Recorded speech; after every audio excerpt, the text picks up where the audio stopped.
Hello friends, कैसे हो आप? And hope you are all doing good in lockdown. And 4 question करने के बाद अब नेक्स्ट वीडियो में अब हम कवर करते हैं रेस्ट ऑफ द क्वेश्चंस। ठीक है, अब हम आगे बढ़ते हैं। So question 5 describe the audit procedure to be followed by a statutory auditor of a bank for audit of contingent liability। तो डिस्क्राइब दी ऑडिट प्रोसीजर जो फॉलो करना है statutory auditor of a bank को for audit of contingent liability. जब statutory auditor of a bank contingent liability का audit करेगा तो क्या ऑडिट प्रोसीजर फॉलो करने हैं? तो verification of contingent liability. In respect of contingent liability, the auditor is primarily concerned with seeking reasonable assurance that all contingent liability are identified and properly valued. The auditor is primarily concerned।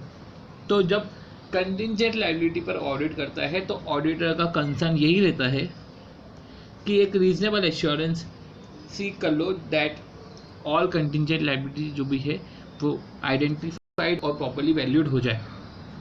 To this and the auditor should generally follow the audit procedure given below। so इस respect में auditor को following audit procedure follow करने पड़ते हैं, पर जो ultimately M होता है, अल्टीमेटली एम ये होता है कि एक रीजनेबल एश्योरेंस उसको मिल जाए कि जो सारी कंटिजेंट लाइबिलिटी है आइडेंटिफाइड हो चुकी है और प्रॉपर्ली उसको वैल्यू कर चुके हैं। The auditor should ensure that there exist a system whereby the non-fund based facilities or additional or ad hoc credit facilities to parties are extended only to their regular constituent। The auditor should ensure that there exists a system whereby the non-fund based facility और ad hoc credit facility, तो auditor को ensure करना चाहिए कि एक ऐसा system हो जिससे जो नॉन फंड बेस्ड फैसिलिटी है, तो non fund based facility ad hoc में जो क्रेडिट फैसिलिटीज़ होती है, एडहॉक क्रेडिट फैसिलिटीज़ या एडहॉक को हम बोल सकते हैं additional credit facilities to parties are extended only to their regular constituent. तो जो रेगुलर कॉन्स्टिट्यूएंट्स हैं उन्हीं रेगुलर कॉन्स्टिट्यूएंट्स को जो है नॉन फंड बेस्ड फैसिलिटीज़ दी जाए और एडहॉक क्रेडिट फैसिलिटीज़ दी जाए। Second, ascertain whether there are adequate internal control to ensure that transaction giving rise to contingent liability are executed only by person authorized to do so and in accordance with the laid down procedure। हमको ascertain करना है whether there are adequate internal control। तो हमको audit procedure में और क्या check करना है? हमको ऑडिट प्रोसीजर में ये चेक करना है क्या there are adequate internal control जो इंश्योर करते हैं कि transaction giving rise to contingent liability. ascertain whether there are adequate internal control to ensure that transaction giving rise to contingent liabilities are executed only by person authorized to do so। तो only जो authorise person है उसको वो transaction करना चाहिए और उसी के थ्रू ट्रांजेक्शन एग्जीक्यूट होना चाहिए, वो ट्रांजेक्शन जो गिव राइज करते हैं कंटिजेंट लायबिलिटीज़ को and in accordance with the laid down procedure. The auditor should ensure that in case of letter of credit of import of goods, जैसे कि जो इम्पोर्टर है वो लेटर ऑफ क्रेडिट जो है वो इशू करवाता है बैंक के थ्रू, ताकि एक्सपोर्टर को एक गारंटी मिल जाए कि जब वो गुड्स एक्सपोर्ट करेगा तो उसके रिस्पेक्ट में उसको पेमेंट मिल जाएगा। तो auditor should ensure that the letter of credit for import of goods as required by the above mentioned master circular on guarantee and co acceptance the payment to the overseas supplier is made on the basis of shipping document and after ensuring that the said document are in strict conformity with the terms of LC। The auditor should ensure that auditor को क्या ensure करना चाहिए कि in case of LC for import of goods, जब import of goods के लिए LC issue की जाती है as required by the above mentioned master circular on guarantee and co acceptance, a payment to the overseas supplier, जो payment किया जाता है payment to the overseas supply is made on the basis of shipping document, और वो जो shipping document है वो strict conformity में होना चाहिए with the terms of LC. अगर वो टर्म्स ऑफ एलसी के हिसाब से ही डॉक्यूमेंट इशू किया है तभी पेमेंट किया जाए। ascertain whether the accounting system of the bank provide for maintenance of adequate record। ascertain करो कि whether the accounting system of the bank, ascertain करो कि जो accounting system of the bank provide for maintenance of adequate record तो जो accounting system है वो provide है maintenance of adequate record in respect of such obligation and whether the internal control ensure that contingent liability are properly identified and recorded. तो हमको क्या ascertain करना है, हमको एसर्टेन करना है कि whether the accounting system of the bank, जो बैंक का अकाउंटिंग सिस्टम है, provide for maintenance of adequate record, वो क्या प्रोवाइड करता है मेंटेनेंस ऑफ एडिक्वेट रिकॉर्ड की, क्योंकि रिकॉर्ड जो है वो रिकॉर्ड्स होते हैं मेंटेन। तो हमको एसर्टेन करना है कि whether the accounting system of the bank provide for maintenance of adequate record in respect of such obligation and whether the internal control ensure that contingent liability are properly identified and recorded। हमको ये check करना है कि whether the contingent liability are properly identified and recorded है, और in respect of such obligation, जो debt obligation है, whether the accounting system of the bank provide maintenance of adequate record, कि जो contingent liability है उसके रिस्पेक्ट में क्या बैंक के अंदर प्रॉपर अकाउंटिंग सिस्टम है, क्या उसको तरीके से रिकॉर्ड किया जाता है, और अगर रिकॉर्ड किया जाता है तो प्रॉपर इंटरनल कंट्रोल है जिससे वो करेक्टली आइडेंटिफाइड और रिकॉर्ड हो सके। Perform substantive audit test to establish the completeness of the recorded obligation. अब टू एस्टैब्लिश द कंप्लीटनेस कि जो ऑब्लिगेशन है वो कम्प्लीटली रिकॉर्ड हुए हैं, तो ऑडिटर को परफॉर्म करने पड़ते हैं सब्सटैंटिव ऑडिट टेस्ट। और सब्सटैंटिव ऑडिट टेस्ट से सिर्फ वो इंश्योर करता है, इससे इस्टेब्लिश करता है कि जो रिकॉर्डेड ऑब्लिगेशन है वो कंप्लीट है। Such test include confirmation procedure as well as examination of relevant record in appropriate cases. तो सच टेस्ट क्या इंक्लूड करते हैं, such test include confirmation procedure. तो उस टेस्ट में हो सकता है कि उसने कंफर्मेशन प्रोसीजर ऑप्ट करे हो, as well as examination of relevant record in appropriate cases। review of reasonableness of the year end amount, वो review करता है reasonableness of the year end amount of contingent liability in the light of previous experience। तो previous experience के light में और current activity से जो उसको नॉलेज मिला है उसके लाइट में कि वो रिव्यू करता है रीजनेबलनेस कि कंटिंजेंट लायबिलिटी रीजनेबल है कि नहीं है, क्योंकि प्रीवियस एक्सपीरियंस और करंट एक्टिविटी के नॉलेज के अकॉर्डिंग उसको जो लगता है कि पिछले साल जैसी कंटिंजेंट लायबिलिटी उतने ही रीजनेबल अमाउंट पे कंटिंजेंट लायबिलिटी है कि भी नहीं है। Review whether comfort letter issued by bank have been consider for disclosure of contingent liability. जब कंटिंजेंट लायबिलिटी को डिस्क्लोज करना है तो कंफर्ट लेटर इशू करे है बैंक ने, इधर कंफर्ट लेटर की बात करें तो जो कंफर्ट लेटर बैंक ने इशू करे है, बैंक दो तरीके के लेटर इशू करती है, लेटर ऑफ क्रेडिट और कंफर्ट लेटर। तो बोल रहे हैं कि जब कंफर्ट लेटर बैंक ने इशू करा है तो वो बैंक ने कंसीडर करा है कि नहीं करा है for the disclosure of contingent liability. Obtain representation from the management, management से रिप्रेजेंटेशन लेना कि सारी contingent liability have been disclose, पर मैनेजमेंट का जो रिप्रेजेंटेशन है वो सफिशिएंट एविडेंस नहीं देता है, वो एक नेसेसरी एविडेंस देता है। पर सफिशिएंट एविडेंस लेने के लिए हमको एडिशनल ऑडिट प्रोसीजर तो लगाने पड़ेंगे, तो हमको रिप्रेजेंटेशन लेना पड़ता है मैनेजमेंट से कि सारी कंटिंजेंट लायबिलिटी डिस्क्लोज हो चुकी है। To disclose contingent liability do not include any contingencies which are likely to result in loss expense and which therefore require creation of a provision of financial statement. To disclose contingent liability, जब आप contingent liability को disclose करते हो तो contingent liability में क्या include नहीं होना चाहिए, do not include any contingency which are likely to result in loss. वो सारी कंटिंजेंसी नहीं होनी चाहिए जिसका लाइकली रिजल्ट है, जिसका रिजल्ट है कि भैया वो तो लॉस में जाने वाले हैं, क्योंकि अगर वो लॉस में जाने वाले हैं तो उनका प्रोविजन क्रिएट होगा। The estimate amount of the financial effect of the contingent liability are based on the best estimate in terms of AS 29। अब जो एस्टिमेट अमाउंट है of the financial effect of contingent liability, जो estimate amount है कि जो उस contingent liability का financial effect क्या होगा, तो वो तो एज पर द एस्टिमेट होगा, और वो estimate in terms of AS 29 होगा, including any possibility of any reimbursement, including any possibility of any reimbursement, including any possibility of any reimbursement in case of guarantee issued on behalf of bank director. अगर bank director के behalf पे guarantee issue करी गई है, the bank has taken appropriate step to ensure that adequate and effective arrangement have been made.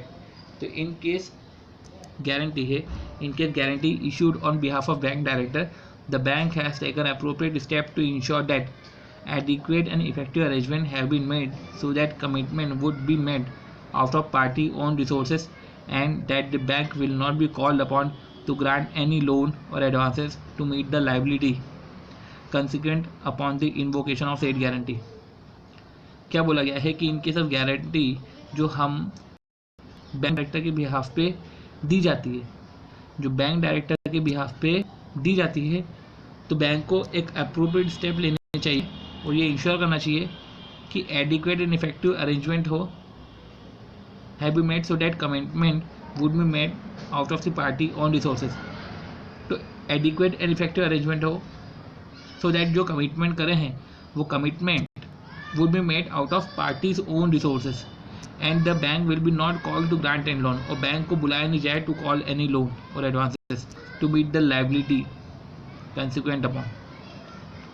तो जब bank director के respect में गारंटी इशू करते हैं तो बैंक एप्रोप्रिएट स्टेप लेती है, वो ये इंश्योर करती है कि प्रॉपर अरेंजमेंट हो कि जो कमिटमेंट है, commitment would be made of parties own resources, तो पार्टी के ओन रिसोर्सेज से ही वो कमिटमेंट फुलफिल हो जाए, बैंक को अपनी तरफ से कोई लोन्स और एडवांसेस नहीं देना पड़े to meet the liability consequent upon the invocation of said guarantee, and that no violation of section 20 और banking regulation act has arisen on account of such guarantee, और कुछ वायलेशन नहीं हो under section 20 of banking regulation act.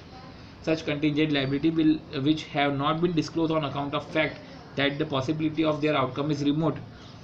Such contingent liability which have not been disclosed on account of the fact, इस fact से हमने उस contingent liability को disclose नहीं किया है in the account of fact that the possibility of their outcome is remote, क्योंकि उसके outcome की possibility include the management justification for reaching such a decision.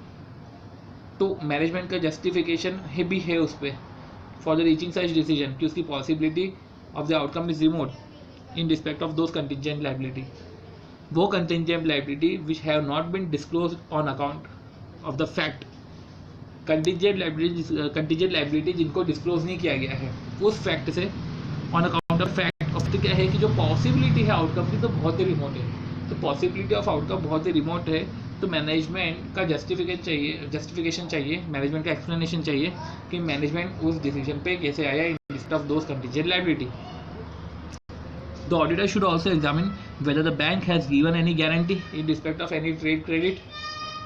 The auditor should also examine whether the bank has given any guarantee in respect of any trade credit. The auditor को also examine करना चाहिए कि क्या bank ने guarantee दी है in respect of any trade credit.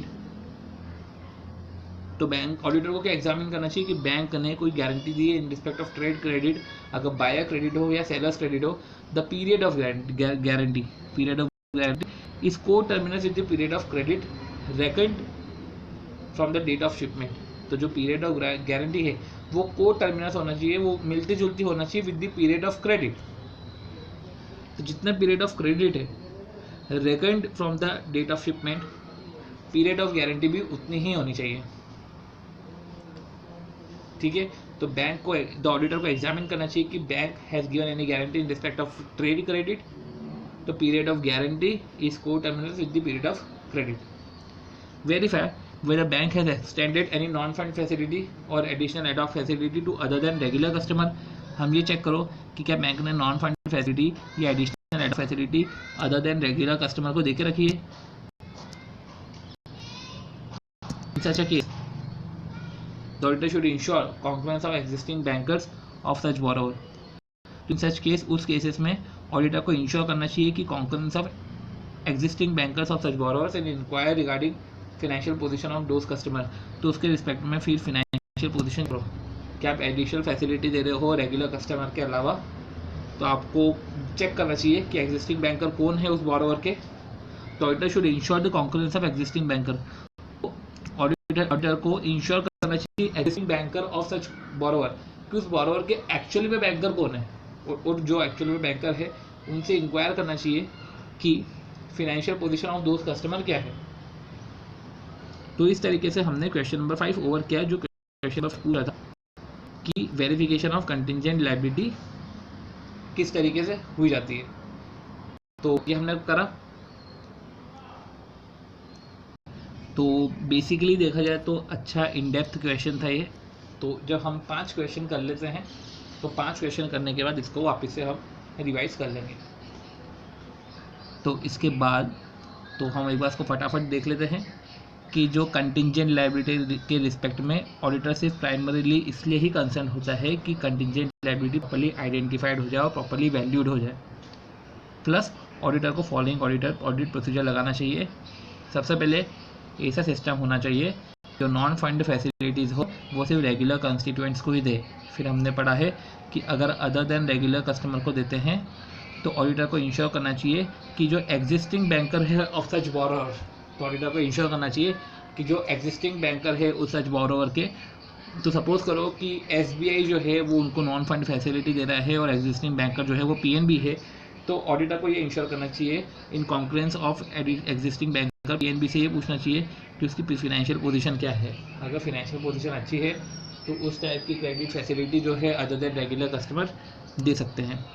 फिर auditor को whether there are adequate internal control, ये देखना चाहिए कि जो ट्रांजेक्शन है जो giving rise to contingent liability है वो सिर्फ ऑथराइज पर्सन द्वारा ही हो with the laid down procedure. फिर ये देखना है कि जो LC जो होता है फॉर इम्पोर्ट ऑफ गुड्स वो एग्जीक्यूट तभी हो जब प्रॉपर शिपिंग डॉक्यूमेंट हो और शिपिंग डॉक्यूमेंट भी स्ट्रिक्ट कन्फर्मिटी में हो।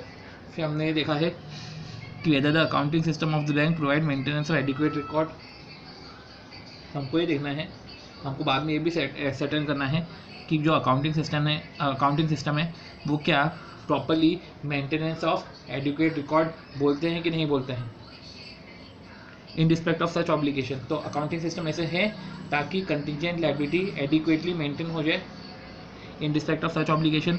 Weather the internal control ensure that contingent liability are properly identified and value, और इंटरनल कंट्रोल प्रॉपर्ली ऐसा होना चाहिए जिससे जो हो कि कंटिंजेंट लायबिलिटी है वो प्रॉपर्ली आइडेंटिफाइड है और प्रॉपर्ली वैल्यूड हो।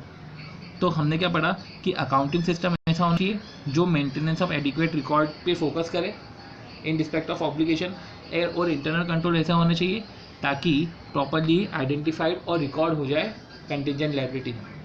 Perform substantive audit test, performance of substantive audit test to establish completeness. अब कंप्लीटनेस को चेक करना है तो performance of substantive audit test होना चाहिए। अब उस टेस्ट में कंफर्मेशन प्रोसीजर भी आ जाते हैं। अब रीजनेबलनेस चेक करना है कि जो कंटिंजेंट अमाउंट की लायबिलिटी, जो कंटिंजेंट लायबिलिटी का अमाउंट है वो रीजनेबल है कि भी नहीं है। रिव्यू करना है कि whether comfort letter issued by bank has been considered for disclosure of contingent liability. Review करना है कि जो कंफर्ट लेटर बैंक ने इशू करा है उसको बाकायदा डिस्क्लोज करा है कि नहीं करा है कंटिंजेंट लायबिलिटी में, ऐसे डिस्क्लोजर ऑफ कंटिंजेंट लायबिलिटी में उसको इंक्लूड करा है कि भी नहीं करा है।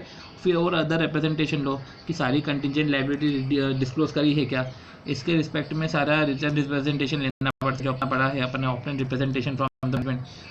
फिर कंटिंजेंट लायबिलिटी में ऐसे कोई नहीं इंक्लूड होना चाहिए जो लाइकली ही लॉस में कन्वर्ट होने वाले हैं, जिसका चांस है कि वो तो लॉस में होने वाले हैं, और अगर उसका लॉस ही होने वाला है और केस हम लूज ही करने वाले हैं तो उसके रिस्पेक्ट में प्रोविजन क्रिएट करो। चेक करो estimate amount of the financial effect of contingent liability, और जो एस्टिमेट अमाउंट है AS 29 के हिसाब से होगा। और जब हम गारंटी देते हैं बैंक डायरेक्टर के बिहाफ पे तो अप्रोप्रिएट स्टेप लेना चाहिए कि इफेक्टिव अरेंजमेंट हो कि जो कमिटमेंट है वो मीट आउट हो जाए from the parties own resources, और बैंक को not be called upon two grant any loans and advances, और बैंक को ज़रूरत ही नहीं पड़े लोन्स एंड एडवांसेस ग्रांट करने की, और उसके ओन रिसोर्सेज से ही जो है वो लायबिलिटी मीटअप हो जाए। तो इससे ना तो वायलेशन होगा section 20 of banking regulation act. तो इन ठीक है, और upon the invocation of the said guarantee and that no violation of section 20 of banking regulation act has arisen on account of such guarantee, और सच कंटिंजेंट लायबिलिटी जो उसको लग रहा है उसका फैक्ट शो कर रहे हैं कि जो पॉसिबिलिटी है of the outcome is very remote, तो बहुत ज़्यादा ही रिमोट है, तो मैनेजमेंट का justification low for reaching such a decision कि आप इस डिसीजन पे कैसे पहुँचे कि जो आउटकम है उसका आउटकम बहुत ही रिमोट है in respect of such contingent liabilities. और ऑडिटर को ऑल्सो एग्जामिन करना चाहिए कि जो पीरियड ऑफ गारंटी है वो को terminus with the period of credit होना चाहिए, और वेरीफाई करना चाहिए कि बैंक ने एक्सटेंड किया है नॉन फंड क्रेडिट फैसिलिटी या non fund facility other than regular customer को। तो ऑडिटर को इंश्योर करना चाहिए कि जो ठीक है, ऑडिटर को इंश्योर करना चाहिए कि जो in conference of existing banker कि उसकी फाइनेंशियल पोजीशन क्या है, उसको नॉन फंड फैसिलिटी या क्रेडिट फैसिलिटी दे सकते हैं कि नहीं दे सकते हैं। अब discuss the concurrent audit system in commercial bank. तो कमर्शियल बैंक के कॉन्करेंट ऑडिट सिस्टम है, तो कॉन्करेंट ऑडिट क्या होता है? concurrent audit is an examination which is contemporaneous with the occurrence of transaction or is carried out as thereto as possible. तो जो concurrent audit होता है, concurrent audit एक ऐसा examination होता है जो contemporaneous with the occurrence of transaction, कि जैसे ही transaction हो वैसे ही concurrent audit हो जाएगा और is carried out as near thereto as possible, और जो transaction के as near thereto जो है एग्जामिनेशन हो जाए. इट अटेम्प्ट क्या अटेम्प्ट करता है? It attempt to shorten the interval between a transaction and its examination. Simple सी बात है, कॉन्करेंट ऑडिट क्यों कर रहे हैं? कॉन्करेंट ऑडिट का अटेम्प्ट यही है कि शॉर्टर कर दो इंटरवल जो ट्रांजेक्शन का होता है और जो एग्जामिनेशन का होता है, तो उसके बीच में जो गैप है उसको शॉर्टन कर दो. और जो इंडिपेंडेंट पर्सन के थ्रू जो है वो कॉन्करेंट ऑडिट होना चाहिए and not involve in its documentation, जो डॉक्यूमेंटेशन में इन्वॉल्व नहीं हो. There is an emphasis in favor of substantive checking in key areas rather than test checking. जो emphasis करता है substantive checking पे. अब this audit is essentially a management process integral to the establishment of sound internal auditing function. This audit is essentially a management process. ये audit जो है एक management process integral to the establishment of sound internal accounting function, ताकि एक proper internal accounting function हो, ताकि एक proper internal accounting function हो. तो audit is essentially a management process integral to establishment of sound internal accounting function. तो जो audit है वो इसेंशियली एक ऐसा मैनेजमेंट प्रोसेस है integral to the establishment of sound internal accounting function and effective control and setting the tone for a vigilance internal audit to preclude their incidence of serious error and fraudulent manipulation. तो जो audit है, this audit is essentially a management process. तो ये जो audit है ये essentially एक management process है integral to the establishment of sound internal accounting function. तो ये एक ऐसा मैनेजमेंट प्रोसेस है जो इंटीग्रल है to the establishment of sound internal accounting function. एक बेटर इंटरनल अकाउंटिंग फंक्शन के लिए ये ऑडिट इसेंशियल है.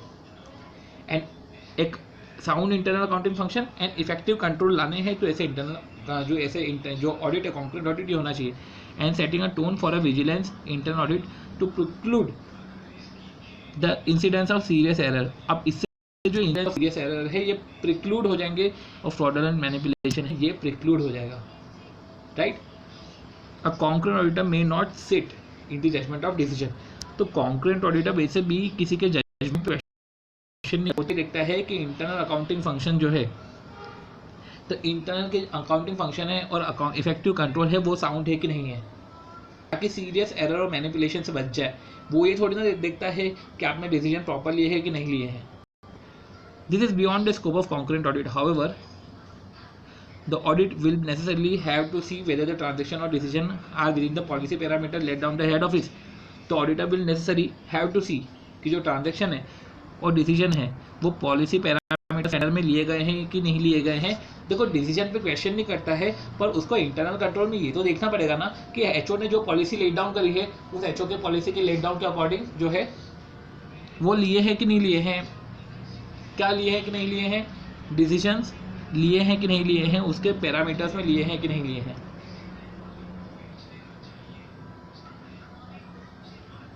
They do not violate the instruction.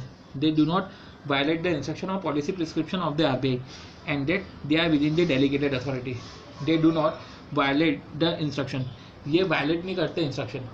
They do not violate the instruction or policy prescription of the RBI, and that they are within the delegated authority. They do not violate the instruction. हमको ये check करना पड़ता है कि जो transaction और decision है वो within the policy पैरामीटर है, वो इंस्ट्रक्शंस को वायलेट तो नहीं करते हैं और पॉलिसी प्रिस्क्रिप्शन को वायलेट नहीं करते हैं of RBI. They are within the delegated authority. जो भी होते हैं transaction they are within delegated authority. जो भी अथॉरिटी है वो पर्टिकुलर अथॉरिटी ही वो डिसीजन लेती है कि नहीं लेती है. अब in very large branches which have different division dealing with specific activities, concurrent audit is a means to be in charge of the branch to ensure that ongoing basis that the different division functions with laid down parameters and procedure. Large branches में जब different division होते हैं जो deal करते हैं different activities को, तो concurrent audit एक इंचार्ज होता है उस ब्रांच का और ये इंश्योर करता है कि जो ऑनगोइंग बेसिस पे जो different division different activity perform कर रही है वो पैरामीटर्स एंड प्रोसीजर के अकॉर्डिंग कर रही है कि नहीं कर रही है. तो ये सब हमने कॉन्करेंट ऑडिट की बेनिफिट्स के बारे में हमने देख लिया। अब कॉन्करेंट ऑडिट में कवर क्या क्या होता है, तो कॉन्करेंट ऑडिट में कवर क्या क्या होता है, तो कॉन्करेंट ऑडिट में क्या क्या कवर होता है, the department division at the head office dealing with the treasury function without investment fund management including interbank borrowing bill rediscount and foreign exchange business are to be subjected to concurrent audit.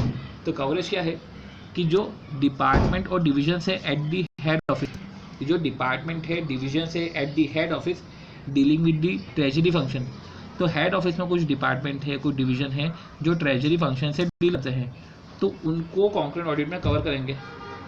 तो treasury functions क्या हो गए कि जो investment से deal करते हैं, जो फंड को मैनेज करते हैं, जो interbank borrowing bill discount foreign exchange business में लगे हैं, तो उनका कॉन्करेंट ऑडिट होगा। In addition all branch offices undertaking such business and dealing rooms have to be subjected to continuous audit। तो सारे branch offices undertaking such business, तो सारे ब्रांच ऑफिस जो अंडरटेक कर रहे हैं सच बिजनेस, तो भले ही एचओ का डिवीजन या डिपार्टमेंट या ट्रेजरी फंक्शन कर रहा हो और साथ में कोई ब्रांच ऑफिस भी ऐसे फंक्शन कर रहा हो, तो all branch office undertaking such business and dealing room have to be subjected to continuous audit, तो फिर उनका भी कंटिन्यूस ऑडिट होगा। The coverage of branches concurrent audit cover, तो जो कवरेज ऑफ ब्रांचेस है वो इंश्योर करना चाहिए कि बैंक की टोटल क्रेडिट और अदर रिस्क एक्सपोजर, तो बैंक की टोटल क्रेडिट और अदर रिस्क एक्सपोजर, बैंक का टोटल क्रेडिट और अदर रिस्क एक्सपोजर का 50% या उससे ज़्यादा ब्रांचेस कवर हो जाए, तो उतने ब्रांचेस कवर हो जाए ताकि बैंक की टोटल क्रेडिट और अदर रिस्क एक्सपोजर का 50% या उससे ज़्यादा कवर हो जाए। तो branches whose aggregate deposit cover not less than 50% of aggregate deposits of the bank, branches whose aggregate deposit not cover less than 50% of the aggregate deposit of the bank, branches जिनका जो aggregate deposit है वो not cover 50%, वो not cover मतलब कि would cover not less than 50% of aggregate deposits of the bank, तो bank की जो टोटल एग्रीगेट डिपॉजिट है हम कवर कर ले कि बैंक की टोटल एग्रीगेट डिपॉजिट का 50% या उससे ज़्यादा एग्रीगेट डिपॉजिट हम उतनी ब्रांचेस हम कवर कर लें कि बैंक के वो टोटल एग्रीगेट डिपॉजिट का 50% या उससे ज़्यादा कवर हो जाए ब्रांचेस के थ्रू। उतने एम्पल ऑफ ब्रांचेस चेक कर लो कि जो होल ऑफ द बैंक के एग्रीगेट डिपॉजिट जितने भी है उस एग्रीगेट डिपॉजिट का 50% या उससे ज़्यादा हम कवर कर सकें, इतनी ब्रांचेस आप ऑडिट कर लेनी चाहिए। तो हमने एक टोटल क्रेडिट के टर्म्स में देख लिया, रिस्क एक्सपोजर के टर्म्स में देख लिया और एग्रीगेट डिपॉजिट के टर्म्स में देख लिया। अब to achieve this twin criteria, अब वो जो ट्विन क्राइटेरिया सजेस्टेड ब्रांचेस में be listed according to credit and other exposure and are selected in the descending order. अब आपको ये ट्विन क्राइटेरिया को अचीव करना है तो ये सजेस्ट किया जाता है कि जो ब्रांचेस है may be listed according to credit and other risk exposure, तो ब्रांच को लिस्ट करो, ब्रांच की लिस्ट बनाओ, ठीक है, in respect of credit and other risk exposure, क्योंकि पहला क्राइटेरिया तो यही है credit and other risk exposure, और credit and other risk exposure के रिस्पेक्ट में डिसेंडिंग ऑर्डर में एक लिस्ट बनाओ और डिसेंडिंग ऑर्डर से आप सिलेक्ट करो and select in the descending order of exposure to achieve 50% coverage. If the deposit और second criteria deposit of this branches do not aggregate to 50%, अगर जो आपने ब्रांचेस सिलेक्ट करी वो 50% जो है 50% of credit and other risk exposure को तो अचीव करते हैं, पर जो उनके जो डिपॉजिट है वो 50% को कवर नहीं करते हैं, एडिशनल ब्रांचेस हम चूज़ करेंगे इन the descending order of deposit. तो जब एडिशनल ब्रांचेस हम चूज़ करेंगे इन the descending order of deposit choose करेंगे, तो हम पहले क्या करेंगे, डिसेंडिंग ऑर्डर ऑफ एक्सपोजर चुनेंगे और डिसेंडिंग ऑर्डर ऑफ एक्सपोजर से हम पहले क्रेडिट एंड अदर एक्सपोजर को मैट करेंगे। जब क्रेडिट एंड अदर एक्सपोजर को हमने मैट कर दिया तो जो भी हमने ब्रांचेस चूज़ करी है हम ये भी चेक करेंगे कि उन ब्रांचेस ने जिसने क्रेडिट एंड अदर एक्सपोजर को तो मैच करा है उन्होंने डिपॉजिट्स को कितना कवर कर दिया है। अगर उन्होंने डिपॉजिट को कम कवर किया है 50% से कम, तो हम एक बनाएंगे deposit descending order of deposit. तो जब हम डिसेंडिंग ऑर्डर ऑफ डिपॉजिट बनाएंगे तो डिसेंडिंग ऑर्डर ऑफ डिपॉजिट से हम 50% ऑफ द ब्रांचेस को कवर कर देंगे, ठीक है। अब while complying with the above parameter, जब मुझे अबव पैरामीटर से जब कंप्लाई कर दे तो while complying with the above parameter it is necessary to ensure that coverage encompasses तो उसमें क्या क्या कवर हो जाना चाहिए? जो एक्सेप्शनली लार्ज ब्रांचेस है, जो वेरी लार्ज ब्रांच है और लार्ज ब्रांचेस है। एक्सेप्शनली लार्ज, तो एक्सेप्शनली लार्ज के अलावा जो आता है एक तो वेरी लार्ज और लार्ज ब्रांचेस। क्यों ये, अरे यार एक minute, the exceptionally large branches, very large और लार्ज ब्रांचेस, और फिर स्पेशल ब्रांचेस जो फॉरेन एक्सचेंज हैंडल कर रहा है। लार्ज प्रॉब्लम ब्रांचेस, भले वो रेटेड है वेरी पुअर, और जो ट्रेजरी और फंड मैनेजमेंट देख रहा है, और जो बैंक के कॉन्करेंट ऑडिट के हिसाब से डिजायरेबल है। Branch subjected to concurrent audit should not normally be included for revenue audit. अब ब्रांच जिसको कॉन्करेंट ऑडिट हो गया है, तो बची हुई ब्रांचेस है उसको फिर वापस रेवेन्यू और इनकम ऑडिट में इंक्लूड नहीं करेंगे, क्योंकि उनका ऑडिट वैसे भी इन डेप्थ तरीके से हो चुका है। तो कॉन्करेंट ऑडिट में हमने एक पढ़ा कि इसके बेनिफिट्स पढ़े और उनके हमने कवरेज पढ़े। अब है type of activities to be covered.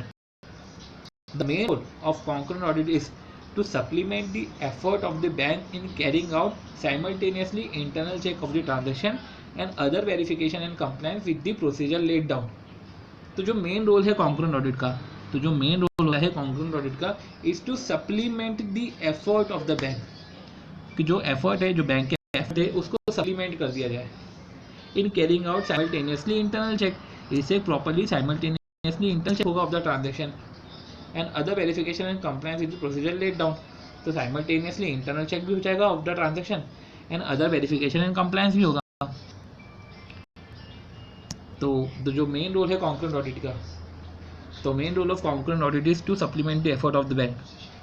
तो जो मेन रोल है कॉन्करेंट ऑडिट का is to supplement the effort of the bank. वो बैंक के एफर्ट्स को सप्लीमेंट करता है और एक इंटरनल चेक में वो मदद करता है of the transaction and internal check of the transaction. तो साइमल्टेनियसली एक तो इंटरनल चेक हो जाता है ऑफ द ट्रांजेक्शन, तो साइमल्टेनियसली एक इंटरनल चेक हो जाता है of the transaction and other verification and compliance with the procedure laid down. और अदर तो जो मेन रोल है कॉन्करेंट ऑडिट का is to supplement the effort of bank in carrying out simultaneously internal check of the transaction. तो internal check of transaction and other verification and compliance with the procedure laid down. वो हम उससे check कर लेते हैं कि other verification and compliance हो रहा है कि नहीं with the procedure laid down. The scope of concurrent audit should be wide enough to cover fraud prone areas. तो जो कॉन्करेंट ऑडिट का स्कोप है, तो जो कॉन्करेंट ऑडिट का स्कोप है वो वाइड कवर करना चाहिए अदर फ्रॉड प्रोन एरियाज को। तो वाइडली कवर कर देना चाहिए अदर फ्रॉड प्रोन एरियाज को, like handling of cash deposit, safe custody of security, investment, overdue bill, exercise of discretionary power, sundry and suspense account. तो जो स्कोप ऑफ कॉन्करेंट ऑडिट है should be wide enough to cover certain fraud prone areas. तो scope of जो concurrent audit है उसको क्या cover करना चाहिए? Cover certain fraud prone areas. तो कौन कौन से एरियाज है जहाँ पे फ्रॉड हो सकते हैं, तो उसको फ्रॉड प्रोन एरियाज को कवर कर लेना चाहिए। वो फ्रॉड प्रोन एरियाज जैसे होते हैं like handling of cash, deposit, cash में हो सकता है, डिपॉजिट में हो सकता है, सेफ कस्टडी ऑफ सिक्योरिटीज़ है, इन्वेस्टमेंट, ओवरड्यू बिल्स। तो इन एरियाज में जो है कॉन्करेंट ऑडिट हो जाना चाहिए। ठीक है। एक्सरसाइज ऑफ डिस्क्रिशनरी पावर्स, ये चेक करना कि डिस्क्रिशनरी पावर्स को जो है प्रॉपरली एक्सरसाइज कर रहे हैं कि नहीं कर रहे हैं। सस्पेंस अकाउंट को चेक कर लो। तो ये एरियाज जो है कैश हैंडलिंग है, डिपॉजिट हैंडलिंग है, सिक्योरिटीज़ की सेफ कस्टडी हो, इन्वेस्टमेंट्स है, ओवरड्यू बिल्स है, डिस्क्रिशनरी पावर प्रॉपरली एक्सरसाइज कर रहे हैं कि नहीं कर रहे हैं, सस्पेंस अकाउंट है, इंटर ब्रांच एडजस्टमेंट अकाउंट होंगे, इंटर ब्रांच रिकन्सिलिएशन होंगे, क्लियरिंग डिफरेंसेस होंगे, फॉरेक्स बिजनेस होगा, ऑफ बैलेंस शीट आइटम्स है। इसके रिस्पेक्ट में जो है कॉन्करेंट ऑडिट चेक कर लेना चाहिए। ट्रेजरिंग फंक्शंस हो सकते हैं। अब the detail scope of concurrent audit should be clearly and uniformly determined for the bank. तो जो डिटेल्ड स्कोप है of the concurrent audit should be clearly and uniformly determined for the bank as a whole by the bank inspector and audit department in consultation with the bank audit committee of the board of director। तो जो detailed scope है, तो detailed scope में should be clearly and uniformly determined for the bank. तो जो detailed scope होता है concurrent audit का, तो जो कॉन्करेंट ऑडिट का डिटेल्ड स्कोप होता है should be clearly and uniformly determined for the bank. तो वो क्लियरली एंड यूनिफॉर्मली डिटरमाइंड हो जाना चाहिए for the bank as a whole. तो डिटेल्ड स्कोप जो है वो clearly and uniformly determined for the bank as a whole, branch के रिस्पेक्ट में नहीं, जब डिटेल स्कोप होता है कॉन्करेंट ऑडिट का तो वो क्लियरली एंड यूनिफॉर्मली डिटरमाइन होना चाहिए for the bank as a whole. तो बाय द बैंक इंस्पेक्टर, तो बैंक इंस्पेक्टर डिटरमाइन करता है स्कोप कि क्या क्या कवर होना चाहिए, और ऑडिट डिपार्टमेंट, बैंक इंस्पेक्टर और ऑडिट डिपार्टमेंट डिसाइड करता है कि कितना स्कोप कवर होना चाहिए कॉन्करेंट ऑडिट में। अब ये जो बैंक इंस्पेक्टर है और ऑडिट डिपार्टमेंट है कंसल्ट करता है bank audit committee of board of director से। अब in determining the scope importance should be given to check high risk transaction. जब हम स्कोप को डिटरमाइन करते हैं, तो जब हम स्कोप को डिटरमाइन करते हैं तो importance should be given to the checking high risk transaction. तो in determining the scope the importance should be given to checking high risk transaction. Scope में अगर हम देखा जाए कि कॉन्करेंट ऑडिट में क्या क्या स्कोप हो सकते हैं, क्या क्या स्कोप, क्या क्या चीज़ें कवर करनी है कॉन्करेंट ऑडिट में, तो importance should be given of high risk transaction जिसके लार्ज फाइनेंशियल इम्प्लीकेशन है as oppose to transaction involving small amount. तो in determining the scope the importance should be given to checking high risk transaction, कि वो high risk transaction आप check करो having large financial implication.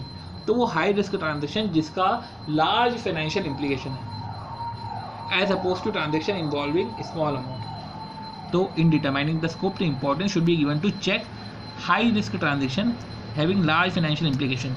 तो वैसे high risk के transaction, ऐसे transaction जिसमें हाई रिस्क हो, हैविंग लार्ज फाइनेंशियल इम्प्लीकेशन, जिसका फाइनेंशियल इम्प्लीकेशन भी हाई हो, as oppose to transaction involving small amount. तो वो ट्रांजेक्शन जिसमें स्मॉल अमाउंट इन्वॉल्व है, इसके बदले में वैसा ट्रांजेक्शन चेक करना चाहिए जिसमें हाई अमाउंट इन्वॉल्व है और हाई रिस्क है। While the detailed scope of the concurrent audit may be determined and approved by the audit, ACB क्या होता है, ऑडिट कमेटी ऑफ बोर्ड। हाँ ओके, तो with that detailed scope of the concurrent audit may be determined and approved by, बाकायदा approved by the audit committee of board. तो इस तरीके से हमने कॉन्करेंट ऑडिट का फुल फ्लेज क्वेश्चन हमने देख लिया। तो ऐसे ही जो बैंक ऑडिट में ये बड़े बड़े क्वेश्चन हैं, तो बड़े बड़े क्वेश्चन में एक फ्लो में पहले अपने को ख़त्म करना पड़ता है।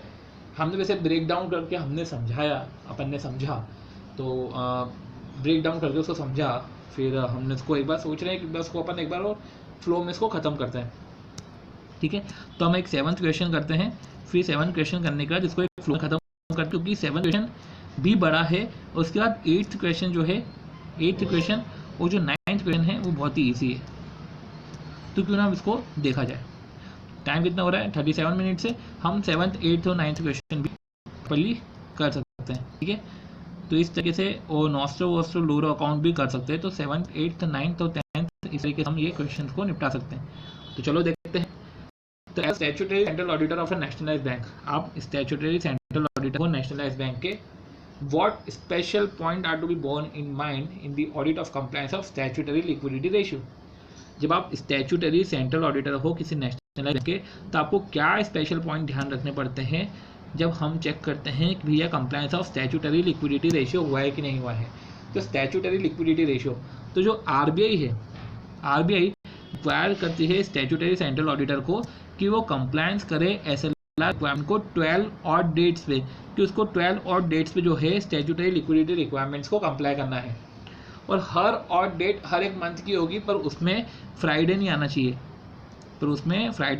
और जो रिजल्टेंट रिपोर्ट है वो टॉप मैनेजमेंट को भेज दी जाएगी और रिजर्व बैंक को भेज जाएगी। In respect of the statutory auditor in relation to compliance with the statutory requirement has to cover 2 aspect. तो जो रिपोर्ट है स्टैट्यूटरी ऑडिटर का in relation to compliance of SLR की, जो रिपोर्ट किसके लिए जा रही है कि जो कंप्लायंस ऑफ SLR हो रहा है कि नहीं हो रहा है। अब कंप्लायंस करना है SLR का, तो SLR का कंप्लायंस हम 12 ऑड डेट पे करेंगे। हम हर दिन पे तो चेक करने से रहे, हम 12 को ऐसी ऑड डेट सिलेक्ट कर देंगे ऑफ डिफरेंट मंथ, और उसमें फ्राइडे नहीं होना चाहिए। रिपोर्ट जो कंप्लायंस की है वो रिपोर्ट मैनेजमेंट और RBI को जाएगी, और रिपोर्ट एक प्रॉपर तभी जाएगी। तो उसके पहले ऑडिटर को ये 2 एस्पेक्ट को कवर करने पड़ेंगे। सबसे पहले भैया डिमांड एंड टाइम लायबिलिटीज़ का प्रॉपरली कंप्यूटेशन हो रहा है कि नहीं हो रहा है, तो उसका करेक्टनेस चेक करो। तो स्टैट्यूटरी लिक्विडिटी रेशियो मतलब बैंक की लिक्विडिटी रेशियो, और फिर मेंटेनेंस ऑफ लिक्विड एसेट। तो demand and time liabilities and maintenance of liquid asset. तो demand and time liabilities, correctness of the compilation of demand and time liabilities, तो correctness of the compilation of DTL। तो ये check करो कि जो DTL है उसका कंपाइलेशन तरीके से हो रहा है कि नहीं हो रहा है, मेंटेनेंस ऑफ लिक्विड असेट, और लिक्विड असेट प्रॉपर्ली मेंटेन है कि नहीं है। तो ऑडिट अप्रोच एंड प्रोसीजर, तो obtain an understanding of the relevant circular of RBI particularly regarding composition of item of DTL. तो डीटीएल के आइटम में क्या आएगा क्या नहीं आएगा, जो भी कंपोजिशन है वो आरबीआई ने रेलेवेंट सर्कुलर जारी किया होगा, उसके अंडरस्टैंडिंग लो। Require the branch audit to send their weekly trial balance as on Friday. Branch auditor को ये बोला है कि हम तो सेंट्रल ऑडिटर है, हमको तो बैंक एज अ होल के रिस्पेक्ट में हमको स्टैट्यूटरी लिक्विडिटी रेशियो देखना पड़ेगा।